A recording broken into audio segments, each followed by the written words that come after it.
तपस्या करने के लिए। तो नारद जी ने कहा कि हे ध्रुव जी, मधुवन में जाकर के श्री यमुना जी के तट पर जाकर के आप तपस्या प्रारंभ कीजिए। मधुवन तो आपने देखा है ना,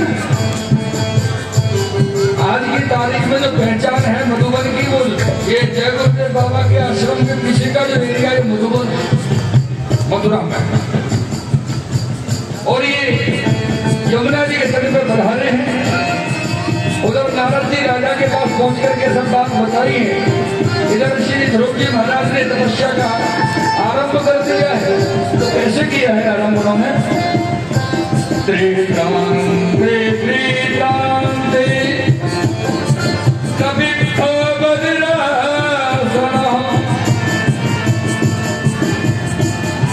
तीन दिन में एक बार बद्री वृक्ष के गिरे हुए फलों को खाना, जल पीना और फिर तीन दिन तक कुछ नहीं लेना। ऐसे 1 महीने तक करते रहे। ओम नमो भगवते भगवते वासुदेवाय।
दूसरे महीने में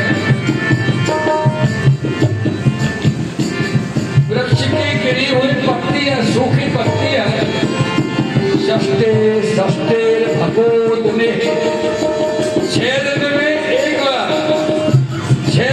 एक बार सूखी पत्तियां ली, जल पिया और तपस्या का प्रारंभ कर दिया 1 महीने तक। ओम नमो भगवते ओम नमो भगवते वासुदेवाय।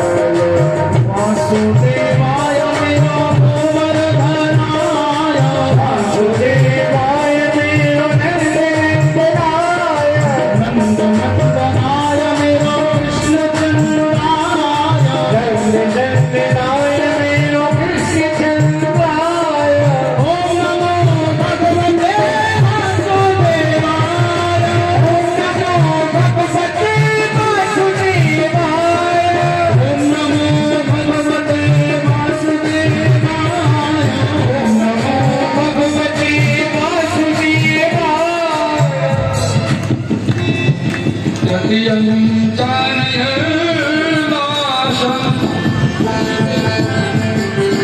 नममे नममे हने अवश्य उत्तमिश्लो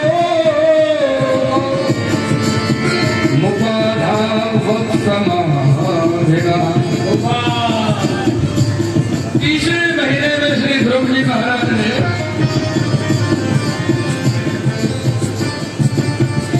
9वें दिन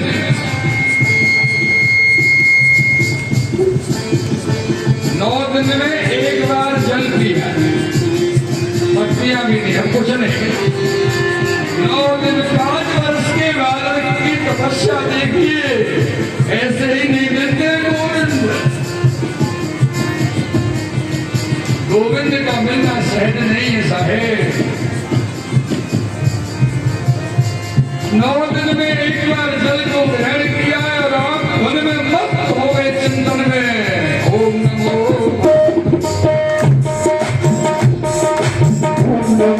भगवते वासुदेवाय। ओम नमो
वही मास द्वादश हनी अर्थात 12वें दिन 12 दिन में एक बार वायु वर्षोजित श्वासो 12 दिन में एक बार वायु भक्षण किया अर्थात श्वास ली। 11 दिन तक श्वास को ही रोक लिया। 11 दिन 12वें दिन एक बार श्वास ली, यानी महीने में 2 बार श्वास ली। और ऐसा कठोर तप करते हुए आप चिंतन में मनन में मग्न रहे। ओम नमो भगवते वासुदेवाय। ओम नमो भगवते वासुदेवाय। ओम नमो भगवते वासुदेवाय।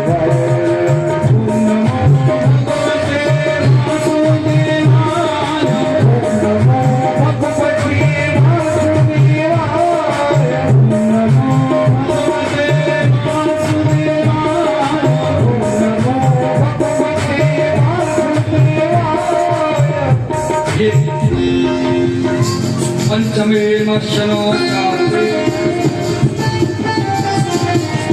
यदस्वासो नृपात्मजो नृपात्मजो अर्थात राजा के आत्मा अर्थात पुत्र, मतलब आत्मा वही कहते पुत्र, पुत्र पिता की आत्मा होता है। 5वें महीने में श्वास को ही जीत लिया, पूरे महीने श्वास ही नहीं। और जब श्वास को ध्रुव जी ने अपने अंदर समा करके रोक लिया, इतनी तपस्या करने वाले, इतनी कठोर तपस्या करने वाले ने जब वायु को रोक लिया तो अपने अंदर ही नहीं, पूरे ब्रह्मांड की वायु को रोक गई है, रोक लिया है। जीव जंतु पशु पक्षी पेड़ पौधे सब मृत होने लगे, किसी को श्वास नहीं मिल रही, प्राण निकल रहे हैं, जल स्थिर हो गया है, नदियां जम गई, पेड़ पौधे कुमला गए, जीवों के प्राण निकले। तब जाकर के सभी देवता एकत्रित हुए। इंद्र कुबेर ब्रह्मा शंकर जी शंख लेकर के भगवान नारायण के पास पहुंचे हैं और भगवान से जाकर के हाथ विनती की है कि हे महाराज, ये आपका भक्त बहुत कठोर तपस्या भक्ति कर रहा है, इसलिए आप जाइए, कृपा करके उसको दर्शन दीजिए, नहीं तो संसार नष्ट होता है, कोई जीवन नहीं बचेगा। भगवान कहते हैं मैं ऐसे भक्तों को दर्शन देने नहीं जाता। सब देवता तो सर खुजलाने लगे, बोले महाराज ऐसे को दर्शन नहीं देते तो कैसे को दर्शन देते, इतनी कठोर तपस्या कर रहा है। भगवान कहते हैं ऐसे भक्त के दर्शन तो मैं करने जाता हूँ। जब मैं पहुंचे तो आनंद आ रहा है। ओम नमो भगवते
ध्रुव जी के सन्मुख आकर के उपस्थित हुए, खड़े हुए राजे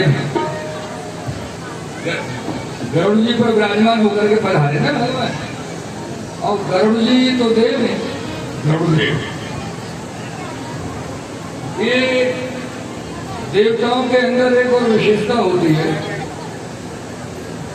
ये अगर आपसे मिलने आते हैं तो पृथ्वी से कुछ ऊंचे रहते हैं, पृथ्वी को नहीं छूते। तो गरुड़ जी तो छोटे से बालक है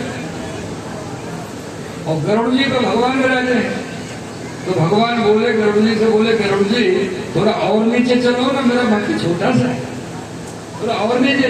गरुड़ जी बोले महाराज इससे नीचे मैं नहीं जा सकता, मेरी मर्यादा है। ऐसा करो आप बदल जाओ, जाओ, आपकी कोई मर्यादा बंधन में नहीं है, मेरी मर्यादा है। भगवान ने गरुड़ जी को छोड़ दिया और ध्रुव जी के सामने आके खड़े हो गए। भगवान सोचने लगे मन में कि चलो ध्रुव जी जाप कर रहे हैं, हमें का जाप पूरा हो जाएगा तभी अपनी नेत्र खोलेंगे तो हम बात कर लेंगे। ध्रुव जी तो नेत्र खोल ही नहीं रहे, वो तो नेत्र बंद करके ध्यान कर रहे हैं। भगवान को कितना समय खड़े खड़े हो गए। भगवान बोले हम तो अच्छे चक्कर में पड़े, ये भक्त नेत्र खोलेगा नहीं, हम यहाँ से जा नहीं सकते, खड़े हो। क्यों ध्रुव जी क्यों नेत्र नहीं खोल रहे थे पता है? कि जो दर्शन नारद जी ने कराए थे भगवान के वाणी में शब्दों में वर्णन किया था, भगवान का वो स्वरूप ध्रुव जी के हृदय में पहले से स्थित था। और जब अंदर दर्शन हो रहे तो बाहर आंख खोलने की क्या जरूरत है? ध्रुव जी आंख नहीं खोल रहे, नेत्र नहीं खोल रहे। ध्रुव जी को बहुत देर हो गई, श्री ठाकुर जी बोल रहे हो क्या रहा है? तो ठाकुर जी ने ध्रुव जी के अंदर जाकर के देखा कि अंदर इसके हृदय में क्या चल रहा है, क्यों नेत्र नहीं खोल रहा है? तो क्या देखा कि अरे भैया मैं तो बाहर खड़ा हूँ और मेरा दूसरा रूप इसके हृदय में, तो क्यों नेत्र खोले? दर्शन तो हुई नहीं। ठाकुर जी ने मन में विचार किया क्या किया जाए, तो बोले अंदर वालों को बाहर निकालो तभी नेत्र खुलेंगे। ठाकुर जी ने अपनी सामर्थ्य से जो स्वरूप ठाकुर जी का ध्रुव जी के हृदय में बसा हुआ था उसको खींच लिया। जैसे ही अदृश्य हुआ तो ध्रुव जी ने नेत्र खोले, कहाँ गया देखा तो सामने खड़े। बोले कृष्ण कन्हैया जो भगवान को सामने देखा, ध्रुव जी को कुछ आता तो था नहीं, एक ही बात आती थी, जैसे ही देखा वैसे प्रणाम करने के लिए जैसे ही उद्यत हुए तो श्री नारद जी प्रकट हो गए। अब ध्रुव जी बेचारे धर्म संकट में आ गए, असमंजस में आ गए, क्या करें? इधर गुरु जी इधर गोविंद, गुरु गोविंद दोनों खड़े ताकि लागू पाए, बलिहारी गुरु आपकी जो गुण दियो बता। इसलिए गुरु का दर्जा भगवान से ऊंचा माना है। और गुरु जी की जो स्तुति होती है वंदना, उसमें लिखा है गुरु ब्रह्मा गुरु विष्णु गुरुर्देवो महेश्वर गुरु साक्षात् परम ब्रह्म तस्मै श्री गुरुवे नमः। क्या बात? ब्रह्म शब्द दो बार आया है, एक बार ब्रह्मा एक बार ब्रह्म, ये दोनों अलग अलग है। ब्रह्म है श्री नारायण, श्री कृष्ण ब्रह्म है और उनसे उत्पन्न हुए ब्रह्मा जी। तो शंकर ब्रह्मा विष्णु ब्रह्म इन सबसे बड़े गुरु हैं। लेकिन कब है गुरु? बड़े कब हैं कि वो हमको इन तक पहुंचाने का मार्ग प्रशस्त करें। सुनो, वो हजारों आदमी है ना, मगर 3-4 फैक्ट्री चल रही है। अच्छा, बोले वो दानवारों बहुत बढ़िया करे, मगर 3-4 गोदाम है, 3-4 के शोरूम है, 3-4 के फैक्ट्री मिल फैक्ट्री है, बढ़िया दान धर्म कर दे, अच्छो करे बेचारा। ऐसे आदमी हमारा चेला बनाओ ना, अरे अच्छे देखो ढंग का हमारा काम चलेगा। ऐसे गुरु जी ना पहुंचाएंगे आप वह मार्ग है, परम ब्रह्म के मार्ग है, जो दाम देख के चेला बनाएंगे। गुरुदेव तो गुरुदेव होते साहब, जिनको दामों से और नामों से कोई लेना देना नहीं। उनका मार्ग है कि मेरे शिष्य का कल्याण होना चाहिए, मेरे शिष्य की सदमति सदगति गोविंद के चरणों में होनी चाहिए। ये गुरु का कार्य है। तो ध्रुव जी महाराज खड़े रहकर क्या करें, किसको प्रणाम करें? तो नारद जी की तरफ झुके हैं। तो नारद जी ने कहा नहीं बेटा, पहले गोविंद विराजे हैं।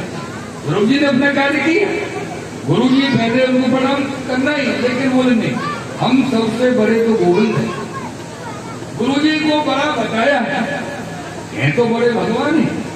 और ये गुरु जी के लक्षण होने चाहिए कि वो भगवान को बड़े, भगवान को बड़ा भगवान माने, खुद को बड़ा ना बता दे। ये गुरु जी के अंदर होना जरूरी है साहेब। अरे भैया मैं ही सब कुछ हूं, अहम ब्रह्मास्मि।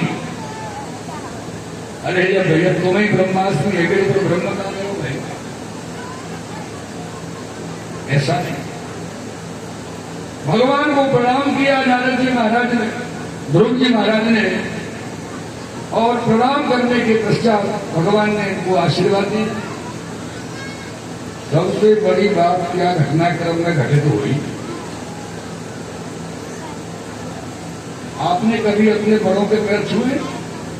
लगभग छूते रहते, कोई ना कोई उस सब कार्यक्रम व्यवस्था सामने आवे तो छू लेते। तो पैर छूने का कारण क्या है? ये भी बहुत, इसके पीछे बहुत बड़ी लीला है, रहस्य। ऐसे पैर छूना ऐसा नहीं था ठीक है नमस्कार पैर छू लिया, सम्मान देना ही पैर छूना नहीं। सम्मान तो मिलता ही है सामने वाले को जब हम उसके पैर छूते हैं, लेकिन पैर छूने का अभिप्राय है कि उनके अंदर जो सद सामर्थ्य है स्पर्श करने से वो हमारे अंदर प्रविष्ट होती है, पहला कारण। जैसे एक बिजली के तार को दूसरे तार में जोड़ दो तो करंट चला जाता है। ऐसे ही सदगुरुओं में, माता पिता में, महंतों में, महात्माओं में, संतों में जो भजन की सामर्थ्य शक्ति होती है, हम उनके पैर छूते हैं तो उनकी शक्ति जो तरंगे उनके शरीर में होती है सामर्थ्य की, वो हमको इफेक्ट करती है।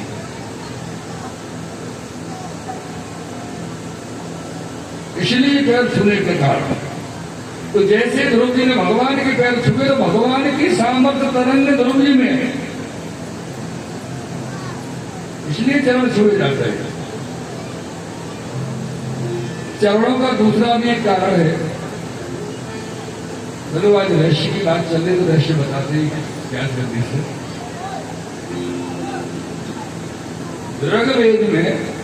ऋग्वेद में पुरुषोक्त नामक एक सूक्त है, स्तोत्र है।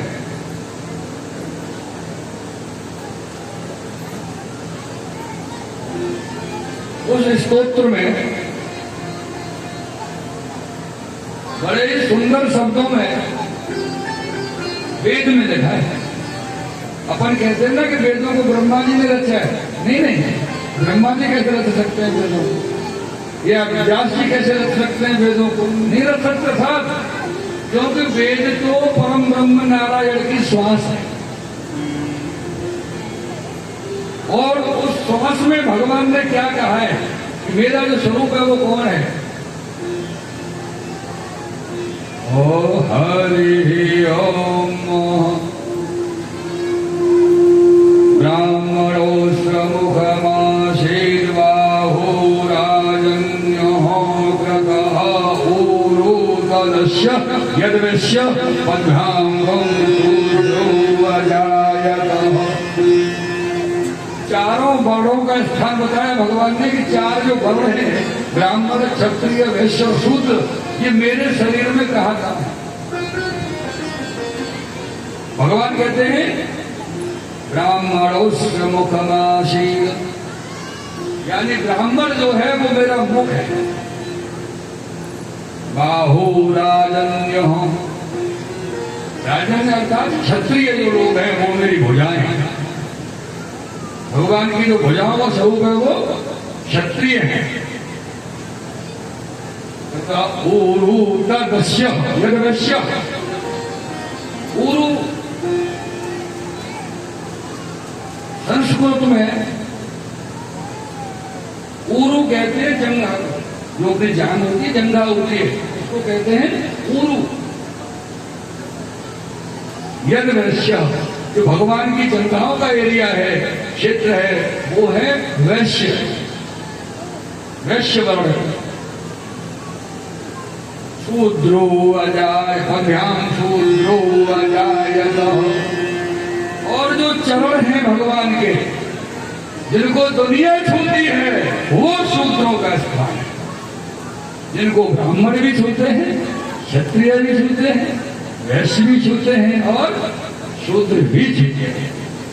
अर्थात अब शूद्र स्वरूप पैरों को छूना, इसका एक दूसरा भी रीजन होता है फिर, कि हम जब बड़ों के सामने झुकते हैं, उनके पैरों को छूते हैं, तो पैरों को छूने का मतलब होता है कि हमने अपने आप को उनके सामने समर्पित कर दिया,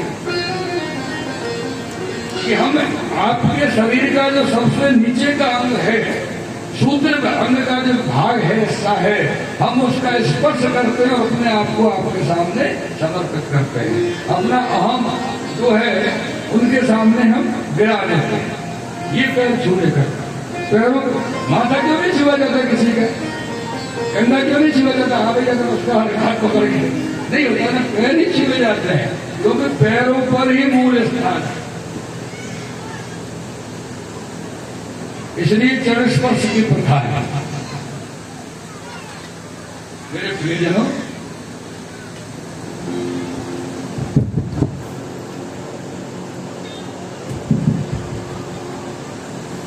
ये भगवान ध्रुव जी के मन में आया कि मैं कुछ कहूं भगवान से, मतलब स्तुति करूं, कुछ प्रार्थना करूं, लेकिन अब वो पढ़े लिखे नहीं है, बोलना नहीं आ रहा है, बोले क्या। अब वो तो बेचारे एक अक्षर भी पढ़ने नहीं है गुरु जी के पास में, तो उनको संस्कृत के श्लोक बोलना कैसे आएगा। तो ठाकुर जी ने कितनी कृपा की, उनके हाथ में जो शंख था, शंख चक्र गदा पद्म, ठाकुर जी का जो शंख उनके हाथ में था, उस शंख को लेकर के ध्रुव जी के होठों पर लगा दिया, और जैसे ध्रुव जी के होठों पर शंख को छुआया भगवान ने, वैसे ही सरस्वती आकर के विराजमान हो गई और ध्रुव जी महाराज भगवान की स्तुति करने लगे। योऽन्त प्रवेश्य मम वाचमिमां प्रसुप्ता संजीवयत्यखिल शक्तिधरः स्वधामः। अन्याश्च हस्तचरणपरसा, अन्याश्च हस्तचरण श्रवणत्वगादि, प्राणान्नमो भगवते पुरुषाय तुभ्यं, प्राणान्नमो भगवते पुरुषाय तुभ्यं। जो श्री ध्रुव जी महाराज ने स्तुति की है, और स्तुति के उपरांत में भगवान प्रसन्न हो गए। प्रसन्न होकर के भगवान कहते हैं, ध्रुव जी हम बहुत खुश हैं, आप कुछ मांग लो हमसे। अब वक्त आया वो जिसके लिए तपस्या कर रहे थे इतने समय से, कठोर तपस्या ध्रुव जी ने की। ध्रुव जी पता है क्या बोले, हे भगवान मुझे कुछ नहीं चाहिए, मुझे तो इतना आशीर्वाद दे दो कि मैं अपने पिताजी की गोद में जाके बैठ जाऊंगा। भगवान समझ गए कि बालक ऐसे कुछ समझ में नहीं आ रहा कि मेरे सामने आने का मतलब क्या होता है। बोले ठीक है बेटा, मैं आशीर्वाद देता हूँ, इसी देह से आप पिताजी के गोद में बैठोगे, लेकिन मैं आपको कुछ और भी आशीर्वाद अपनी तरफ से देता हूँ। क्या आशीर्वाद देगा भगवान ने? भगवान कहते हैं, हे ध्रुव जी,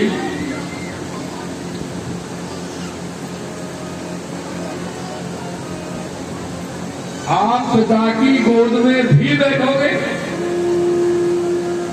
और आप राजा भी बनोगे। ध्रुव जी बोले, राजा बनने के लिए तो मेरे पिताजी ने वो दूसरी माँ के बेटे को वचन दे दिया, उसको राजा बनाएंगे। वो चिंता मत करो, वो सब हो जाएगा, वो तुम्हारा भाई वन में जाएगा, उसमें रखे मार डालेंगे, राजा तुम भी बनो। बोले मेरी माँ की क्या दशा होगी, जो बेचारी माँ, उसका बेटा मर जाएगा। वो चिंता मत करो ध्रुव जी, वो अपने बेटे के लिए रोती रोती वन में जाएगी और वन में आग लग जाएगी, जल के वो मर जाएगी। तुम्हारा रास्ता पूरी तरह साफ हो जाएगा, मेरा आशीर्वाद। ऐसा ठाकुर जी ने कहा। अच्छे अच्छे वचन दे दिए। ध्रुव जी ने सोचा भी नहीं, वो मिल गया। तो भगवान कहते एक आशीर्वाद और देना चाहता हूं ध्रुव जी। क्या? शतोत्रम सदवर्ष सहस्रम लक्षिताग्रहतेन्द्रियो। मेरा आशीर्वाद है ध्रुव जी, आने वाले 36,000 वर्ष आप राज्य करोगे। 2-4-10 साल, 2-4 साल नहीं, 36,000 वर्ष ध्रुव जी ने राज्य किया। ध्रुव जी तो बेचारे हाथ जोड़ के नीचे मस्तक करके खड़े हैं, कुछ समझ में नहीं आ रहा है कि आशीर्वाद ठाकुर जी दे रहे हैं। तो ठाकुर जी बोले ध्रुव जी एक और देना चाहता। अब तो ठाकुर जी निहाल हो गए ध्रुव जी के ऊपर, साहब दिए जा भगवान निहाल हो गए। बोले ध्रुव जी एक और देना चाहता हूं। जो आ गया तो बोले मेरा आपको आशीर्वाद है, वचन है कि जब आपका राज्य का समय पूरा हो जाएगा 36,000 साल का, और जब आपको ऊपर आने का समय रहेगा मृत्यु के बाद में, तो मैं आपको वचन देता हूं आप सीधे मेरे ही धाम में आओगे और कहीं नहीं जाओगे।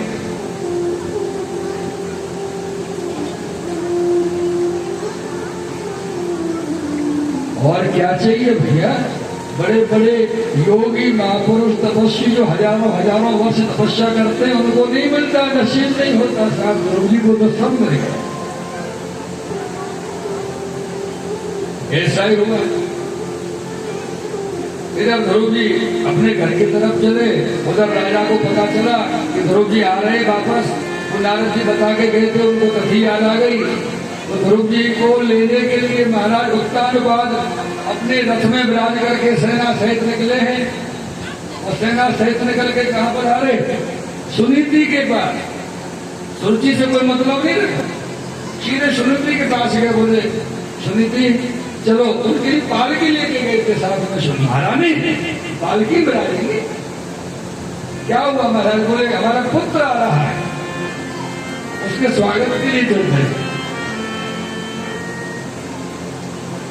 क्या पर कृपा राम की होई, क्या पर कृपा करे सब। जो महाराज ध्रुव जी को देख करके मुंह फेर लिया था, वो महाराज आज ध्रुव जी के स्वागत के लिए आ रहे हैं। मेरे प्रियजनों, चलिए ध्रुव जी के स्वागत के लिए सब लोग, पूरा नगर इकट्ठा होकर के आया है। तो सुरुचि को पता चला कि आज ध्रुव आ रहा है और सब स्वागत में गए। और महाराज तो तब से ही मुझसे नाराज रहते, बातें नहीं करते। अगर आज का मौका मैं चूक गई तो जीवन भर महाराज के प्रेम से हाथ धोना पड़ेगा। तो यहाँ सुरुचि ने दिल से नहीं, दिल से काम नहीं किया, दिमाग से काम किया और पीछे से पालकी लेकर के पहुंच गए स्वागत करने। जिसने गाधा गिरा तपस्या कर मर के मेरे गर्भ से जन्म ले, वो स्वागत के लिए आएंगे। क्या पर कृपा करे सब।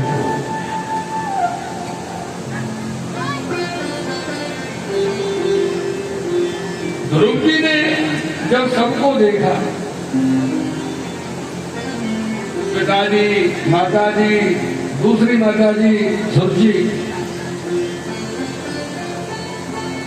मेरे प्रियजनों, ध्रुव जी सबसे पहले ना तो पिताजी के पास गए, ना अपनी माँ के सुनीति के पास गए। सबसे पहले ध्रुव जी पहुंचे सुरुचि के पास। पता क्यों?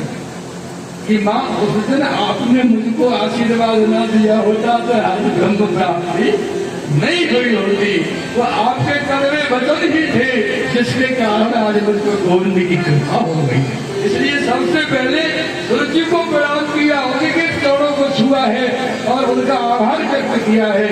लेकिन जैसे ही ध्रुव जी ने सूरज जी के चरणों को छुआ तो ध्रुव जी की शक्ति पावर जो तरंगे थी वो सूरज जी में प्रवेश हुई और सूरज जी की बुद्धि एकदम पवित्र हो गई और सूरज जी ने ध्रुव जी को गोदी में उठा लिया है। प्रियजनों, गोदी में उठा करके महाराज उत्तानपाद जी के पास लेकर के गई है और बोली, सुनो जी,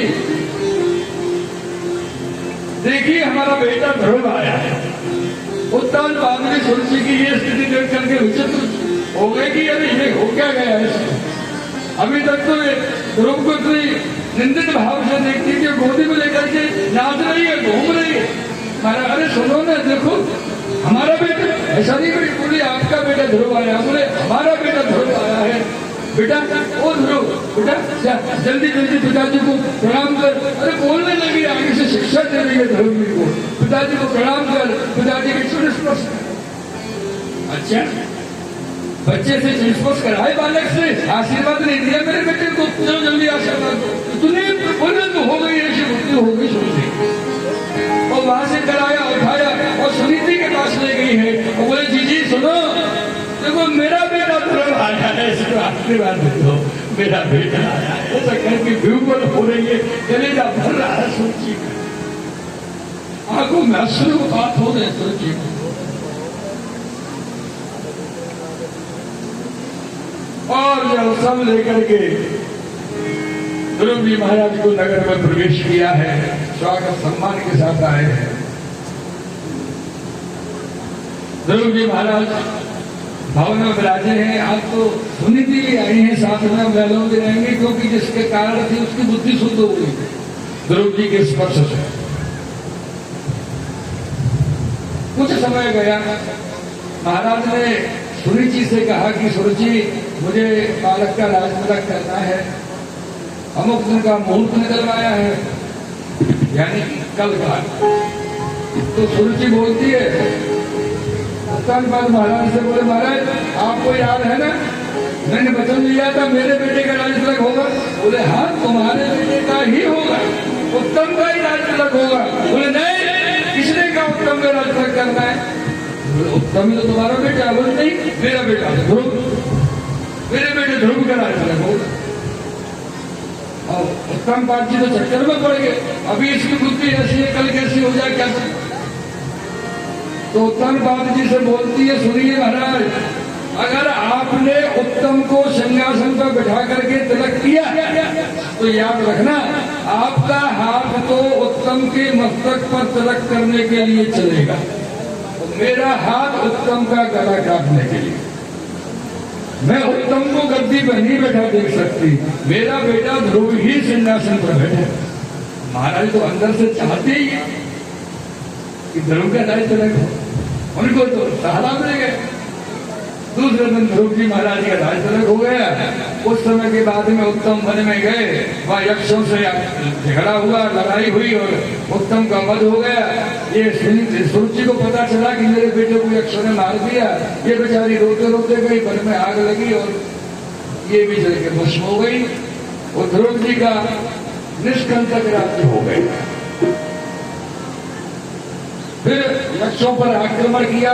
ध्रुव जी महाराज ने अपने भाई का बदला लेने के लिए ब्रह्मा जी ने, कुबेर जी ने सबको समझा करके ध्रुव जी को वापस किया है और इनको और आशीर्वाद दिए हैं। और ध्रुव जी ने तब भी एक ही आशीर्वाद मांगा ब्रह्मा जी से कि हे ब्रह्मा जी, यदि मुझे कुछ वरदान देना चाहते हैं तो ऐसा दीजिए कि मैं सतत जीवन भर श्री नारायण का ध्यान करता रहूं और मुझे कुछ नहीं चाहिए, वो मेरे चित्त से न निकल जाए, इतना ही वरदान दीजिए। तो ब्रह्मा जी वरदान दे करके बता रहे हैं, ध्रुव जी अपने महल में बता रहे हैं। इस प्रकार से 36,000 वर्ष तक राज्य भोगने के पश्चात ध्रुव जी जब स्वधाम पधारने का समय आया, मेरे प्रियजनों याद रखिएगा, अब तक के सृष्टि के काल में एक ही व्यक्ति ऐसा हुआ है जिसके सामने आकर के मृत्यु ने मस्तक झुकाया। जो काल आता है ना, काल मरते हैं, जब मौत आती है, मृत्यु आती है, तो कोई की नाक से निकल जाए, कोई की आंख से प्राण निकल जाए, कोई के मुंह से निकल जाए, बनी रह जाए, कोई के और दूसरे दूसरे द्वार से निकल जाए, मल द्वार इत्यादि से प्राण निकले, लेकिन कोई को पता नहीं चले कब मर जाएगा, चले कोई को पता नहीं चले, और इतना पता चलता गया।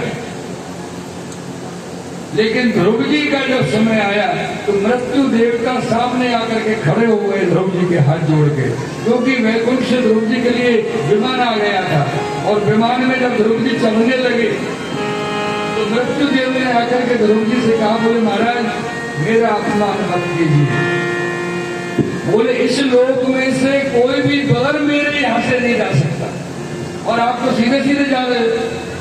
ध्रुव जी बोले तो क्या करूं? बोले मैं आपके सामने सिर झुकाता हूँ, मेरे सर पर चरण रख के आप रथ में विराजमान हो जाइए। मृत्यु के सर पर चरण रख के ध्रुव जी रथ में विराजे हैं। ऐसे ध्रुव जी भक्त हुए जिनके सामने मृत्यु नतमस्तक हुई है। सांवरियो मन भाए गयो रे, सांवरिया मन भाए गयो रे, सांवरिया मन भाए गयो रे।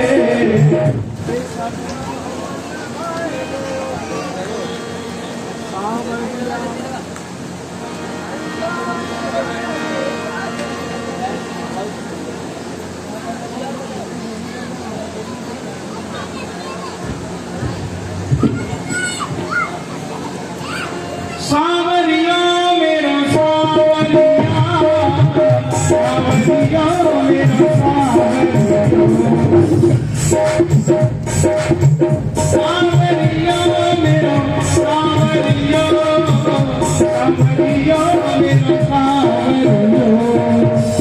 सांवरिया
Oh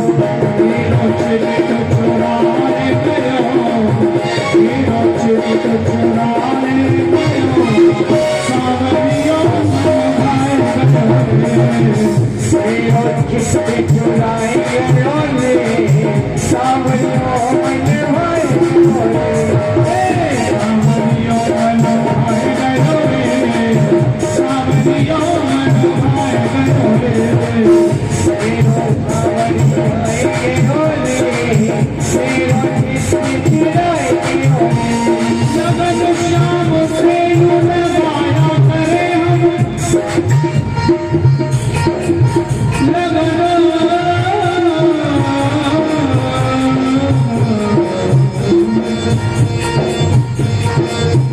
लगन श्याम से यूं लगाया करे हम और मने दर्द दिल के उठाया करे हम न ये प्रेम कम हो कभी जिंदगी भर और वो दुआ करे और मनाया करे चुभे उनके गिरे नजर जब जिगर में और वो ढूंढा करे और छिपाया करे उधर छेद कर मुस्कुराया करे वो जड़ से बाहर सावरियों मन भाए रे सावरियों मन भाए सावरियों मन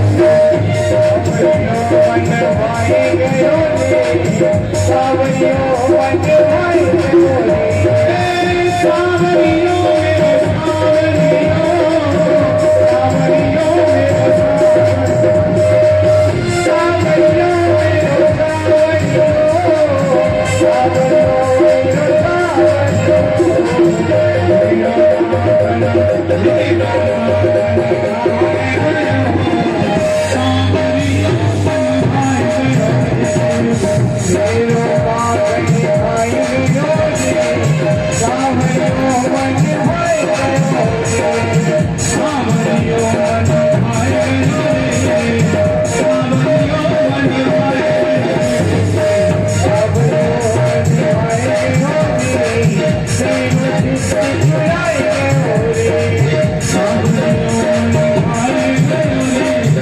सावरियों मेरे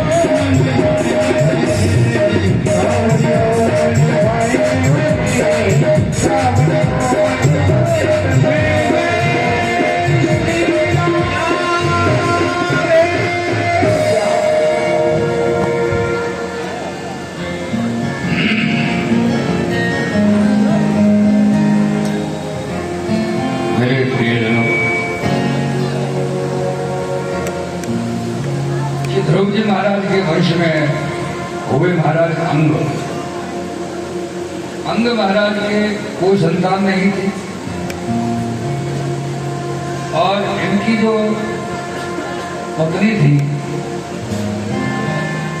उनके पिता का नाम था मृत्यु।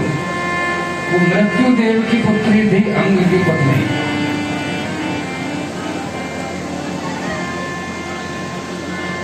इन्होंने क्या किया, अपने गुरुदेव को आचार्य जी को बुलाया और बुला करके पुत्रष्टि यज्ञ कराया, जिससे पुत्र उत्पन्न हो, पुत्र प्राप्त हो। तो पुत्रष्टि यज्ञ जब कराया तो उसमें अग्निदेव प्रकट हुए। प्रकट होकर के उन्होंने एक पात्र जो था आशीर्वाद में था, खीर ला लो, सामग्री खीर ला करके जो देवता वो खीर बहुत प्रिय होती, खीर ला करके आचार्य के हाथ में दे दी। आचार्य ने राजा के हाथ में दे दी, राजा ने रानी को दे दिया। बोले इसको पा लेना प्रसाद, घर में ठहर जाएगा, अलग हो जाएगा। आपको एक बात पता है, सभी को पता तो होगी लेकिन मानते कम हो गए। भोजन और भजन सदैव एकांत में होना चाहिए।